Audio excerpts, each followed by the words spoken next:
It was a cold autumn afternoon when fate decided to blur the lines between strangers and saviors. Inside a cozy downtown café, the hum of conversation and the faint aroma of roasted coffee created a peaceful cocoon for those escaping the rain outside.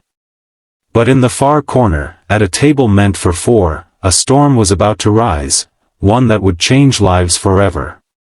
He sat quietly, a man in his late 30s with tired eyes that had seen too much yet spoke of resilience. His name was Daniel Hayes, a single father, a man who once wore a uniform and a badge but now carried nothing but silence and scars. He had come there that afternoon for a simple cup of coffee before picking up his daughter from school. But destiny, as it often does, had other plans. A few tables away, a young woman sat nervously, her hands trembling as she stirred her drink. She was waiting for someone, or perhaps trying to escape someone. The door swung open, and three men in expensive suits walked in. Their laughter was loud, their arrogance louder. They scanned the café until their eyes found her. She froze. Everyone else kept sipping their coffee, unaware of the brewing tension. But Daniel noticed. Years of reading danger in faces had trained him to spot fear even in a crowd. And she was terrified. Before we go further, dear viewers, if you believe in kindness, in standing up for what's right, and in second chances, please take a moment to like, comment, share, and subscribe to our channel, Silent Hope. Your support keeps stories like this alive and spreading hope across hearts that need it most. The men approached the woman's table, pretending to smile. The tallest one leaned in, his voice dripping with mock politeness. The woman shook her head, whispering something that made him tighten his jaw. A slap echoed softly through the café, more of a threat than an act of violence, but enough to make the few nearby customers avert their eyes. Daniel didn't. He had promised himself long ago not to get involved in other people's messes anymore. The last time he did, he lost everything, his badge, his career, and nearly his daughter. But something deep inside him refused to let injustice breathe in his presence. He sighed, pushed his cup aside, and stood up. He didn't plan what he would say. He just walked straight to them and stopped. "Excuse me," he said, his voice calm but firm. "I think you've got the wrong table, gentlemen." The men turned to him, confused. The tallest one sneered. "What's that supposed to mean?" Daniel's eyes didn't waver. "I mean, wrong table, wrong day, gentlemen. Walk away." The café fell silent. Even the soft jazz playing in the background seemed to pause. The young woman's eyes widened, silently begging him not to make it worse. But Daniel had already made his choice. One of the men chuckled. "You don't know who you're talking to."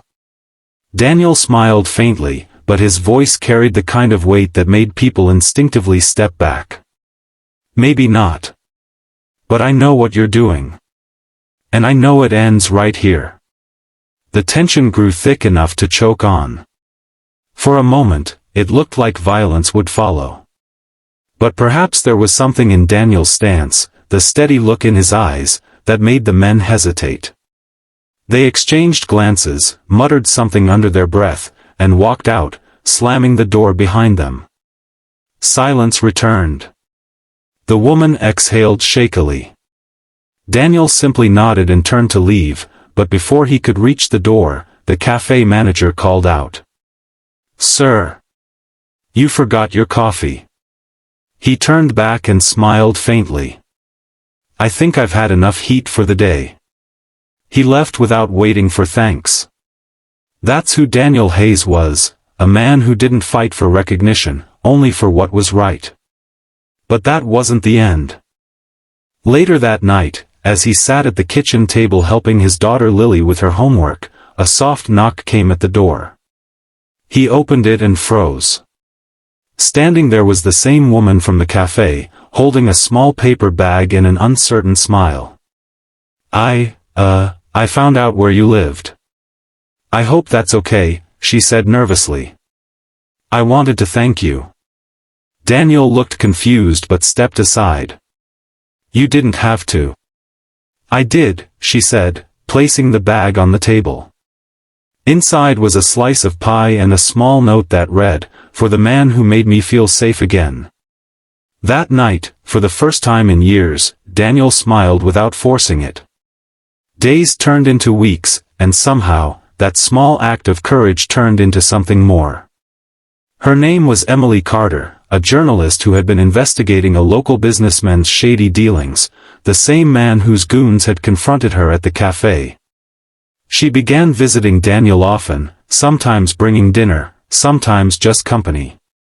Lily adored her instantly. Emily learned about Daniel's past, the day a routine arrest went wrong, costing him his badge and reputation. He had been set up by corrupt officers protecting a powerful figure. Instead of fighting back, Daniel had chosen silence for his daughter's sake. He worked 2 jobs, lived simply, and avoided attention. But Emily wasn't one to let injustice sleep.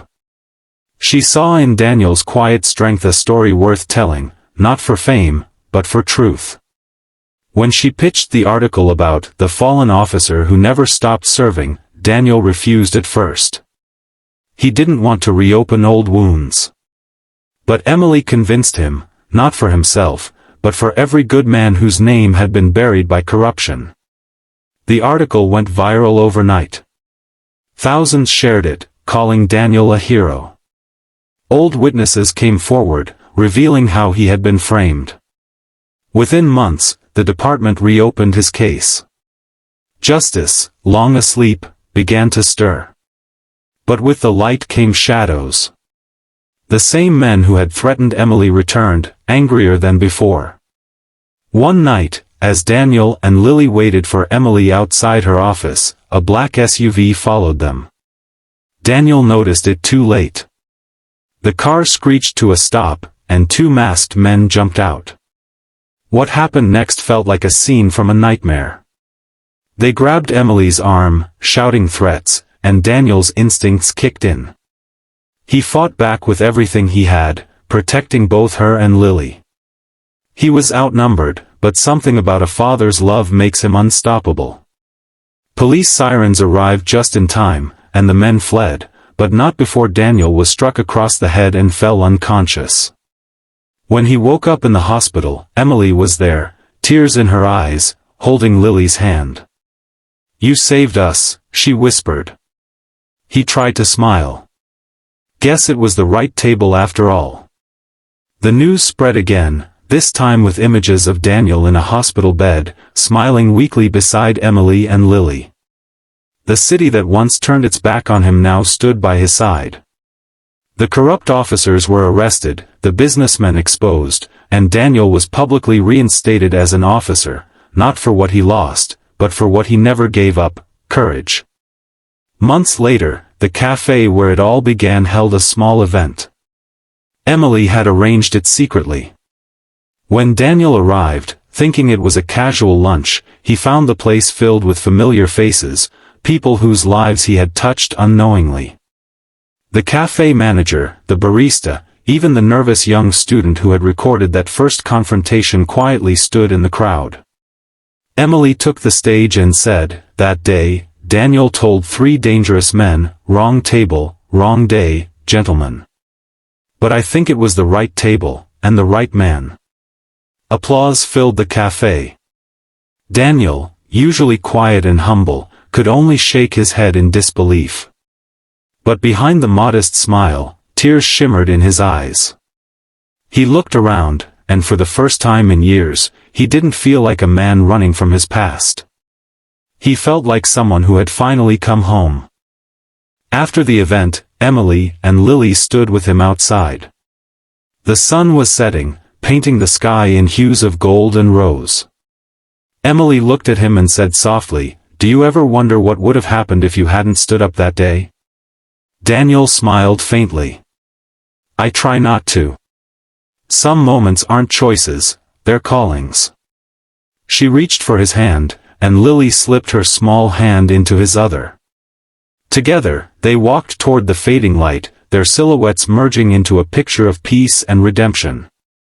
Sometimes, life puts you at the wrong table, on the wrong day, surrounded by wrong people, just so you can become the right person someone else needs. If this story touched your heart, dear viewers, please like, share, and subscribe to Silent Hope.